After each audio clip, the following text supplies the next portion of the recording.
And welcome back to the Midday Show. I'm Jeff Everett. He's Mark Messina. Mark had a little bit of a reaction last night. China has basically decided to throw cryptocurrency for a loop. And then we're going to talk about some state stuff here in Pennsylvania, the rise of medical marijuana, and we're going to talk about the whole UFO craze and some of the stuff going on in Pennsylvania with that as well. So kind of a local show here today. Mark, how are you feeling this morning? I am better than I was 12 hours ago. There is the official time clock in the background, so I got a little glare from the lights. 2:54 a.m. is when I left Muncie Valley Hospital. We always ask people to support our sponsors, and I supported UPMC by heading to the emergency room last night at right around midnight. Me and my mommy took a little drive down because I got my COVID shot on Thursday, and last night, and I have been reaction free. I had I was sore where I got it in my arm. People have said that, like I said, for a couple of days, if you'd have bumped me there, it would have hurt. At 10 o'clock last night, I'm texting, I'm on the phone. I'm just starting to scratch.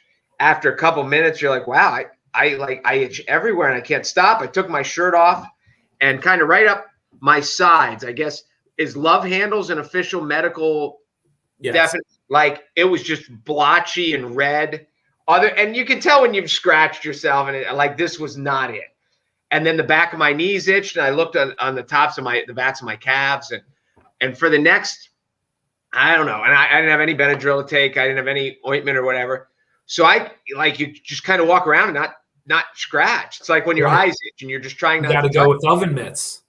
I should have done that. I should have done it. So I actually filled my bathtub and laid in cool water in the bathtub, but it's not like one of those big fancy baths that women have that you can submerge up to your neck. Sure. So at midnight, I was like, this is getting worse. And how am I going to sleep? All I can do is stand here in the middle of the room. So I went to the emergency room, and as I'm waiting, I'm Googling. But by then it was so weird because by the time I got to the emergency room, my sides and my legs were okay. Now it was on my thighs and my triceps, and it had spread around to my stomach.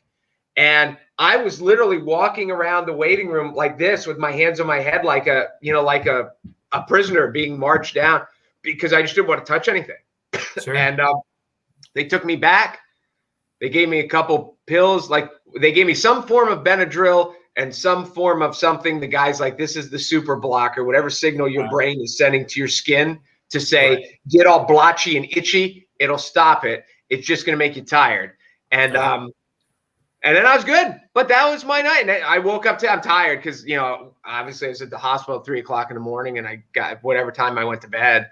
But now I feel normal again, but it was weird. I had a more eventful night than you did. I can promise you that. I don't even know what you did. So what was the official determination then? I mean, they don't really know. And this is one, if you've ever had one of these, you're like, did you walk in any poison? I haven't been anywhere near any poison. Sure. The first thing I said, we went through, did we change any detergents? Did we change any fabric softeners? Had anything been to a dry cleaner nope, none of that. Have you eaten any foods that were weird? Nope. And yesterday was everything I ate was a leftover from the refrigerator that I already eaten previously. So there was nothing out of the ordinary. And as you Google it, I found some random stories. I found an old guy in Virginia. I say old, he's in his 70s, who 4 days after the Johnson & Johnson shot, his whole body broke out in these. A lot of people I found have it makes a circle right around where you got it. It's bigger than a silver dollar. It's a circle, maybe like a baseball size. But they had lots of pictures of that, and they said it's common. It's called shot arm or something like that. Okay. But to get it all over your body, they're like, it's rare, but it happens. So I'm the lucky rare guy who first of all, I will tell you this, and I don't know if you've ever made this mistake. You itch all over. So I walk in the emergency room. It's 12 something. The lady at the counter is very nice. She said, so what brings you here? And I looked at her and said, I think I'm dying. And her face lit up.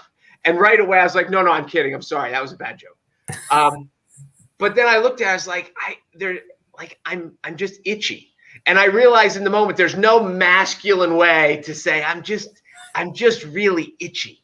Yeah. So Did you have did you have a real moment of panic though? Like, was there ever a moment where you were like, I just got the shot, like I'm itching? Like, did you ever have kind of like oh man?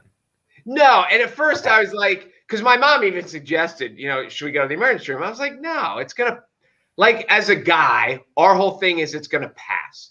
It's it's an itch. And and even at that point, within the first hour, I could notice it was working its way around the body. And it was just, but then like I started thinking like the fear of COVID with me always is lungs. And like, it may start as an itch. What happens if all of a sudden I can't breathe? And that is, and I know this is just the shot and it's not, and people have said this is how the body works. The body's putting something in, your immune system has to fight it to build up. And this is a natural reaction. And like, right. I saw people say this is a good sign. It shows your body's working and that it's something's there. It doesn't understand. And this is part of the process. But so I never really got scared other than the fact that I was like, if I'm sitting here in my room like this, I'm standing like a scarecrow because I don't want to touch anything. And then all of a sudden I can't breathe. I'm going to feel stupid. So let's go to the hospital. Yeah. Well, I'm glad you're okay. I'm better now. There's going to be a point probably like when I get home from work today, if I lay down on the couch, I'm probably going to be out because right now I'm a little bit, and I have a prescription for steroids that, but I'm not going to fill it. I don't think because I don't need it. But so right now I'm just running on adrenaline and no medication. Well, right now you're probably running on the high of relief. I'll tell you what, the fact when I woke up this morning didn't itch was it takes illness in our life to let us know how good we have it on the other days. You spend you get that stomach bug and you spend 24 hours bent over a toilet and you realize the simple pleasure of being able to eat something and not worry that it's coming back up. And you have to have one of those every now and then to appreciate how good we've got it. Yeah, I remember. I think I've told I have Lyme's, and I was at one point I was stage 2 meningitis, where that's where your neck starts to tighten up and like you can't move your head. And I was kind of in and out. And I have told people after that experience, like not being able to like really move your lower back, like the pain and everything else. Like I remember leaving the hospital about a week and a half later, and it was just the thrill of standing up. Like the thrill of walking, like the thrill of just physically. So you're right. Like you really don't know how great you have it until something like that happens or, and then all of a sudden it's like this new appreciation for very little simple things that every day are taken for granted. Very little. Like I couldn't lay down. I didn't want to lay down. Now, fortunately, that is it never spread to my back. And I don't know if it would have worked its way through my whole body. And it didn't spread to my feet, and that would have been annoying too, because then you can't put shoes and socks on and stuff like that. And maybe the medicine kind of shut it all down, and it would have got there eventually. But one thing, I could lay on my back, but it was on the back of my calves, so I couldn't really have it was just it is a very when you just can't touch anything. And then another thing, too bad pool season wasn't here yet. I literally, if I could have just gone and sat in the pool, I might have been able to ride it all out all night. Wow. But I don't know. Who knows? But here I am. And if this is the worst that comes of the shot, then I'm lucky because I had nothing else. You had chills, you had middle of the night showers because you were sweating to death. I had nothing. All right. Well, I'm happy you're okay. Happy you're good. Me too. Yeah, you weren't the only one who had a rough night and a rough morning. People who are invested in cryptocurrency woke up to the shock that China basically came out and quote unquote banned cryptocurrency.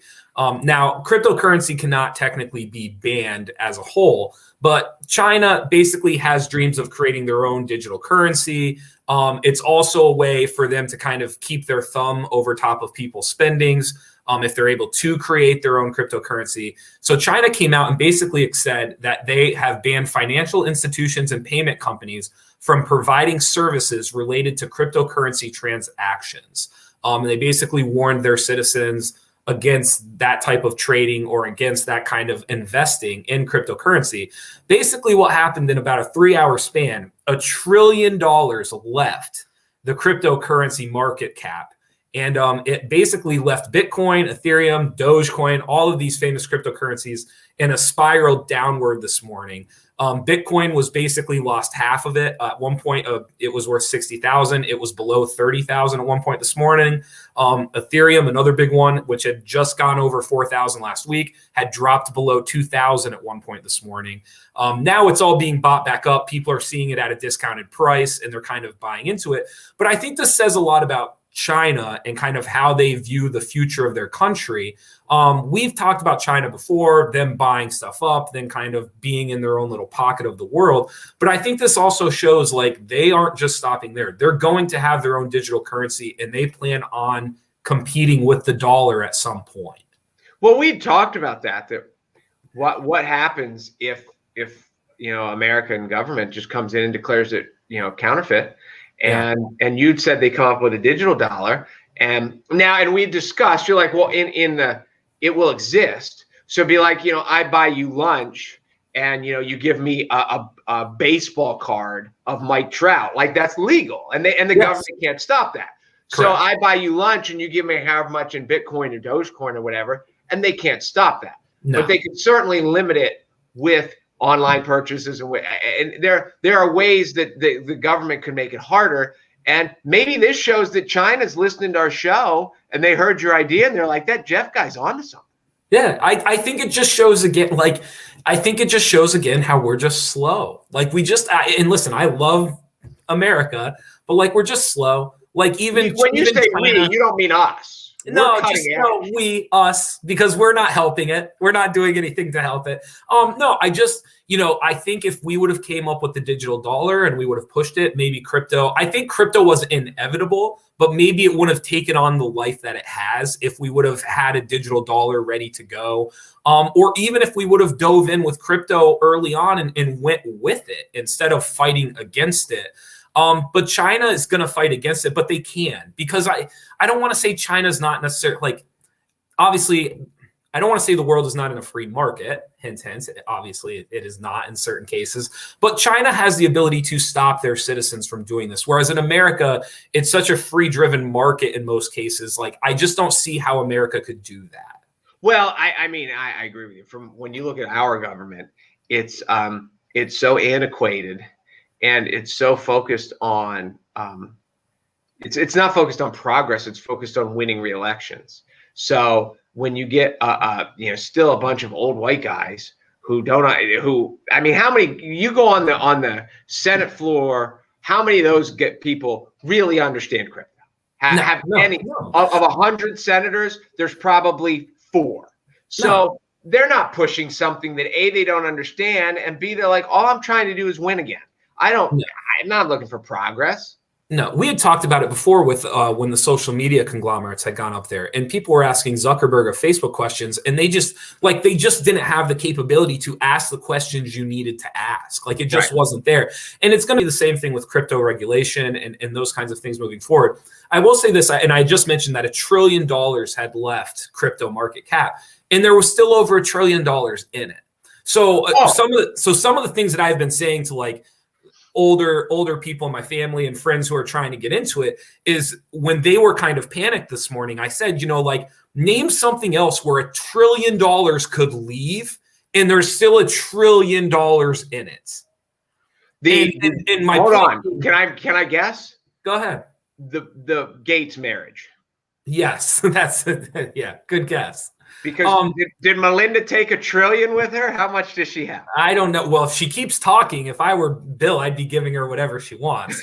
But my point being just, there's not a lot of things in this world where you can take $1 trillion out of it and there's still $1 trillion left into it. So to anybody who, even after this morning, they're kind of like, I don't know, it doesn't seem real. It's not.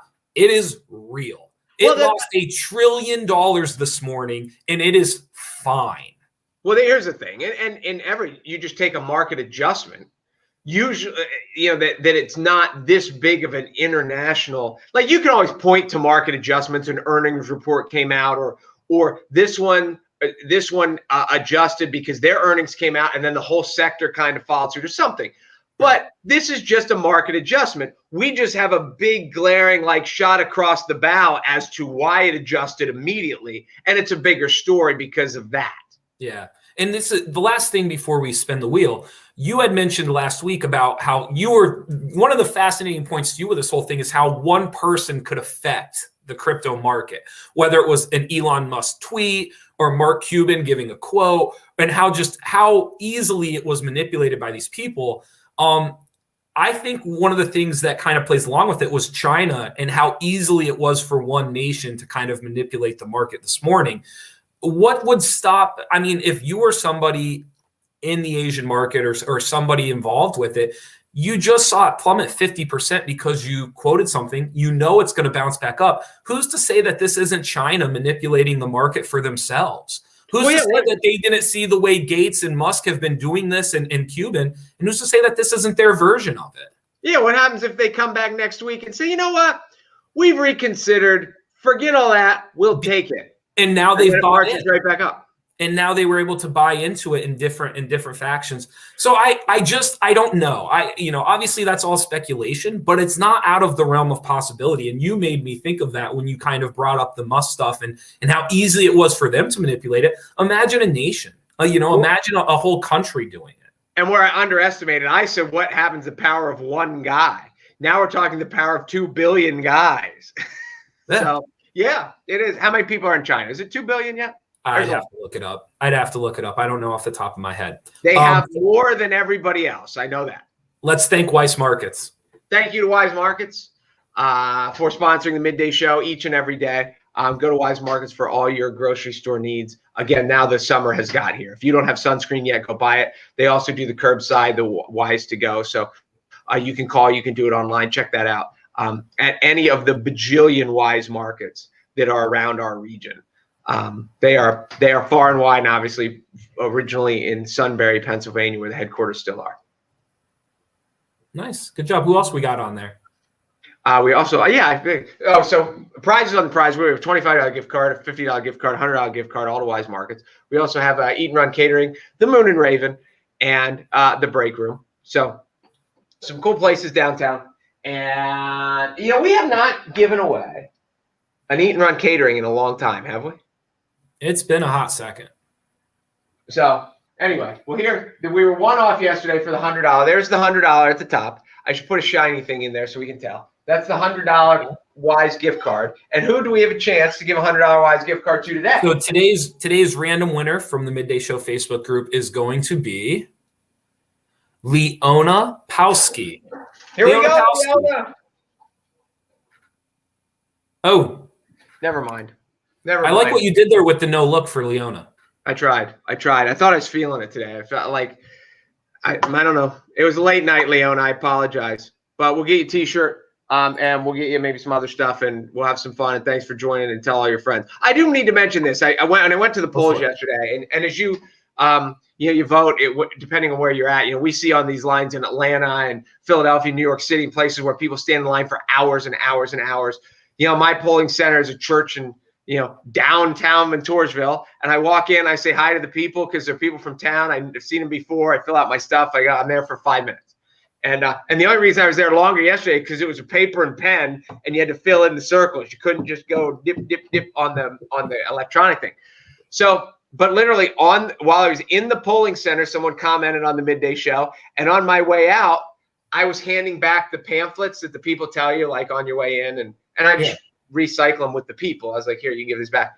And the one lady goes, hey, you're the guy from that show. So we're close.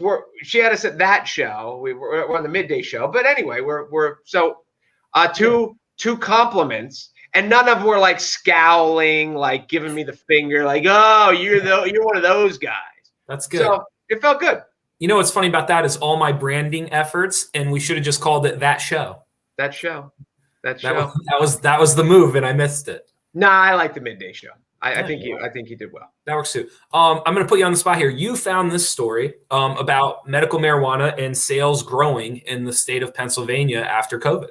Well, I think there's lots to be made of this, and the cynic will immediately say, well, we didn't have it for a long time, so It's obviously going to grow, which is a very fair point.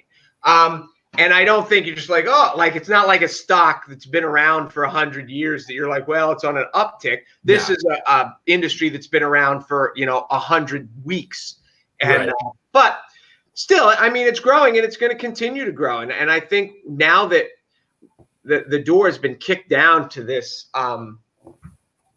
the taboo of like, there's nothing good that can come, and not just marijuana.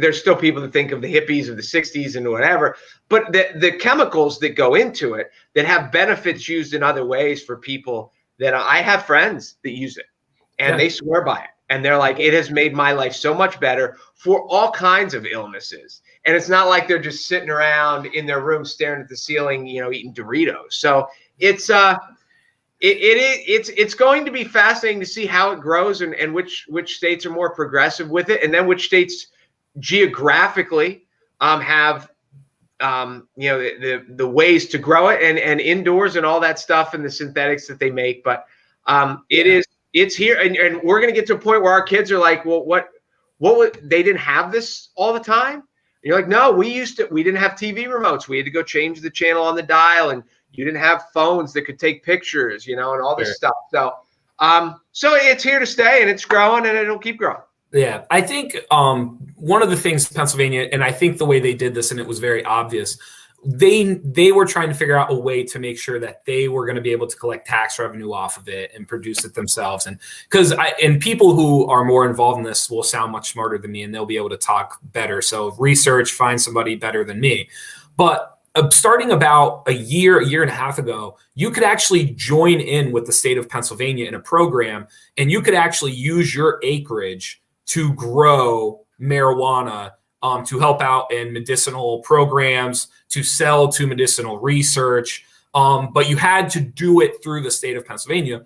And I think it was really like their first steps to like tiptoeing into it and kind of getting a handle on it. And also too, like making sure that they got their slice of the pie. And that's really, I think what we're seeing now is it took Pennsylvania maybe a little longer than some other states to really understand how to get their slice of the pie. And now we're starting to see the rise of that. And now it's becoming more and more, like we just got one in Williamsport. What is it? I forget what it's called. I don't remember what it's called.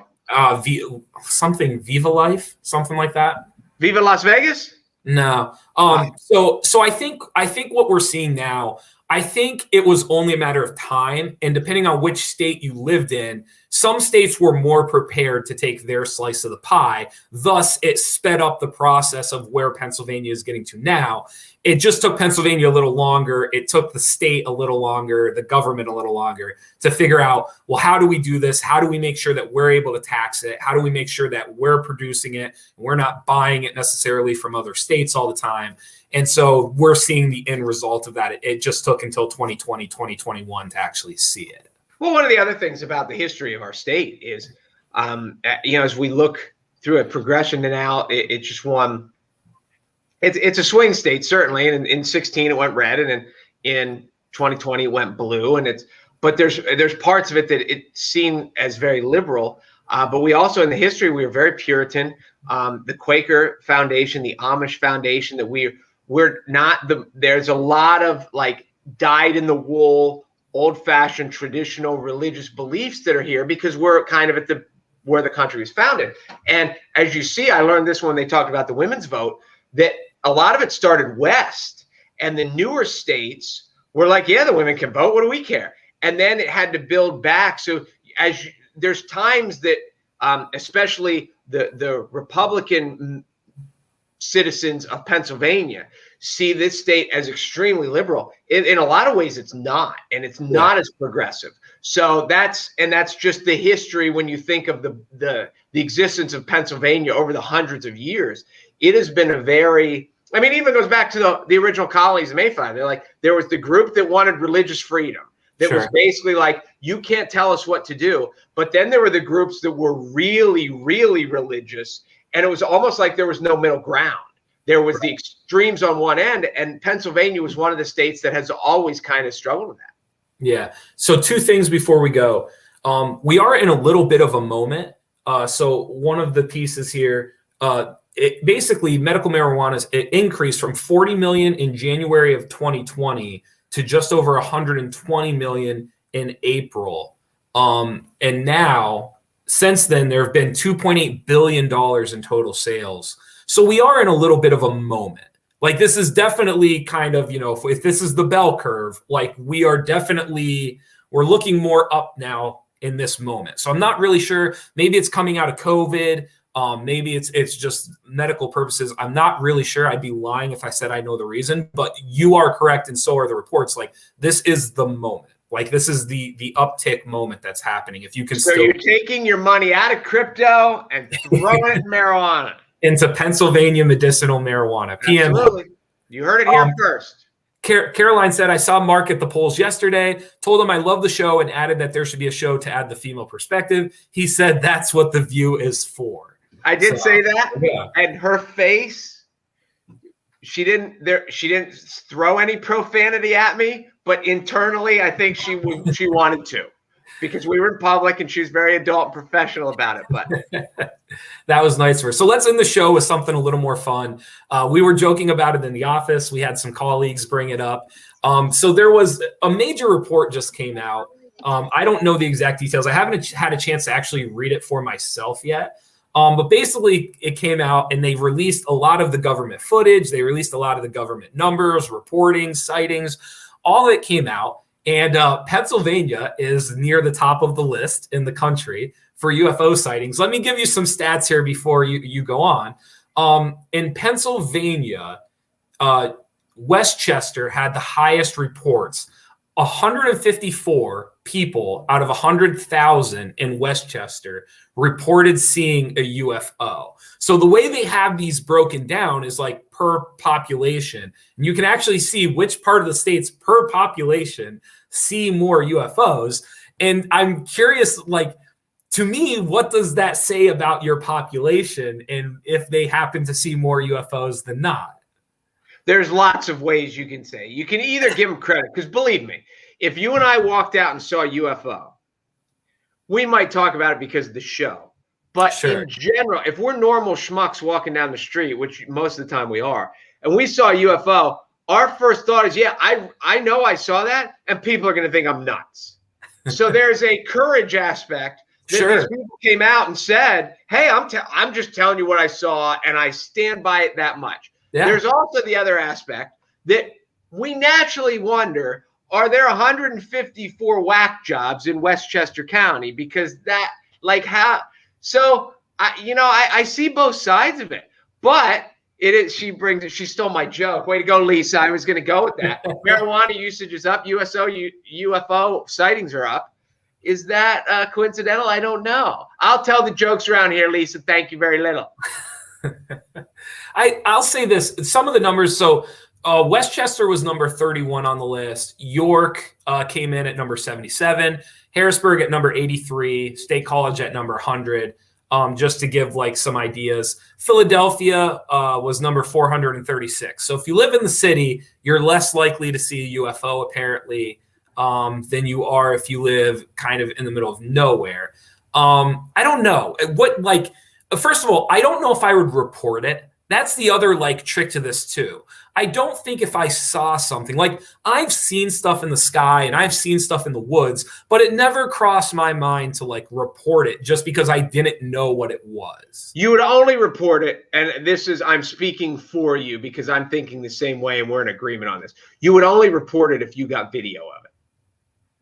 You're correct. I would need something to show that would make me feel, the word isn't better, but that would make me feel validated to report it.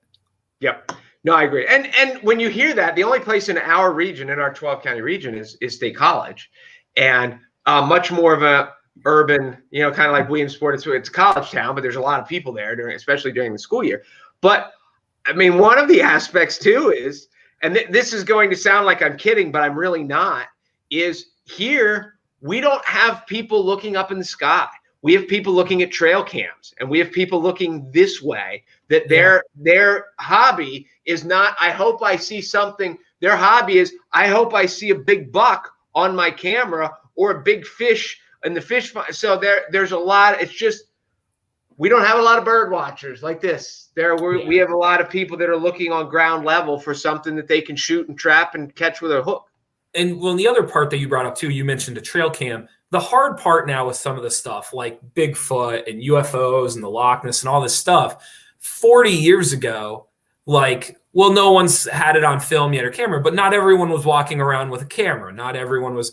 Now, like, this stuff should be happening. Like, we should be having real photos and real videos, and it would be hard to not find something if you were looking for it. For a non-hunter, I understand why hunters like trail cams. I'm a non-hunter, but you every now and then on Facebook or on the internet, I'm sure you've seen it, that some trail cam will catch some species of something that they didn't even know had been in the area for 20 years or they thought was extinct or something like that. And that to me is the beauty of trail cam.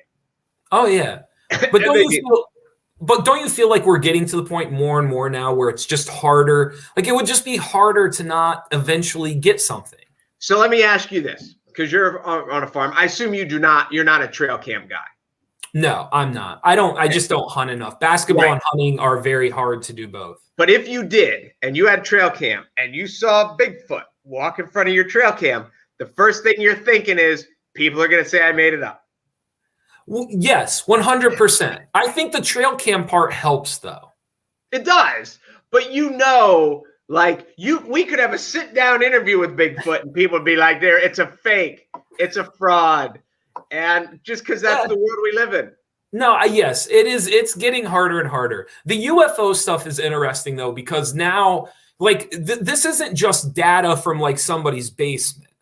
Like, if you gave me Bigfoot data, it would be, like, from Uncle Larry's trailer and, this is, like, government data.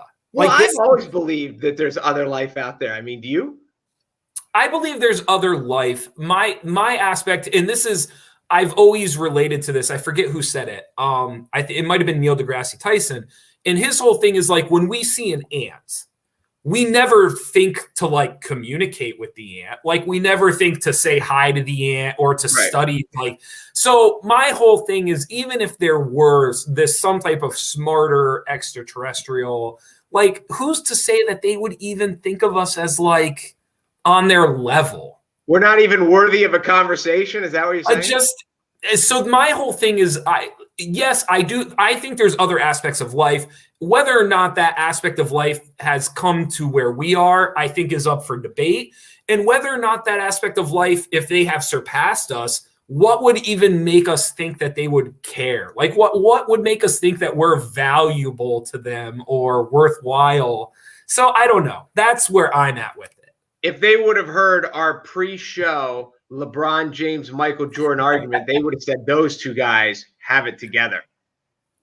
Yes and no. They also, I don't know. The other aspect of this too is, I think it's so vast.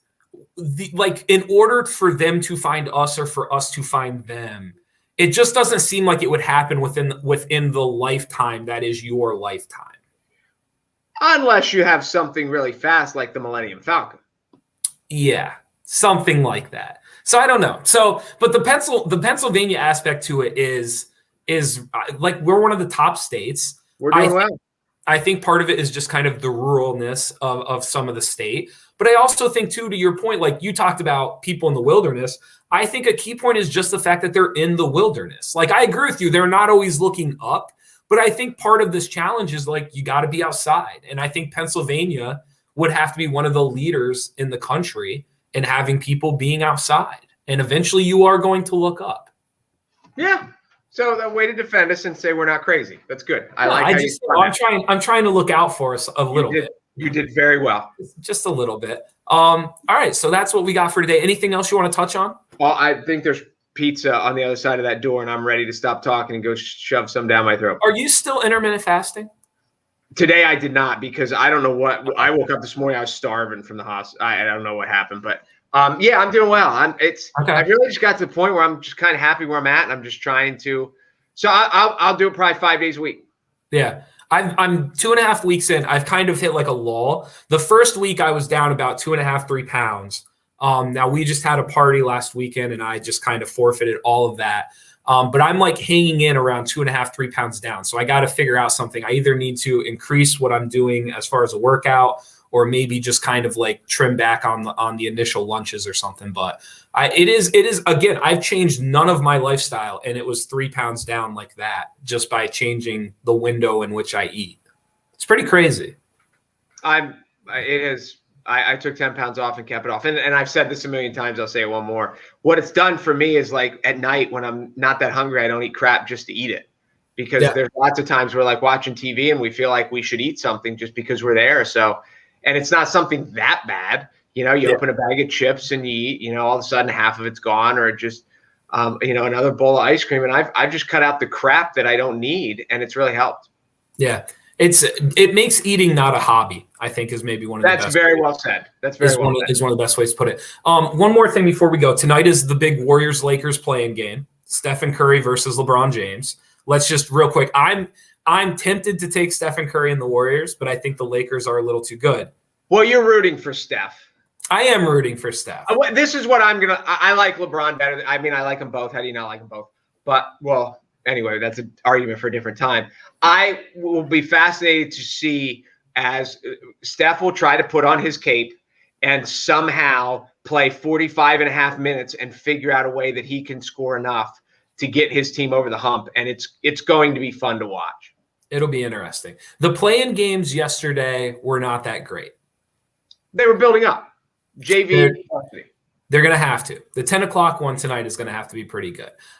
Thank you guys for watching the Midday Show. Thank you to Weiss Markets for sponsoring us. Please go there for all your grocery needs. And thank you to NorthcentralPa.com. Be sure to go there for all your local news, all the things that are happening right now in our area, region. For a second, I was going to say our pocket, and I don't think that would have made sense. So I switched it real quick. Our pocket of Pennsylvania. We're kind of in our own little pocket. Pocket's a good word. Pockets, I like the ring to it. It's good. Pocket of Pennsylvania. So I'm Jeff Everett. He's Mark Messina. Thanks for watching the Midday Show at NorthcentralPa.com, and we will see you tomorrow. Let's eat.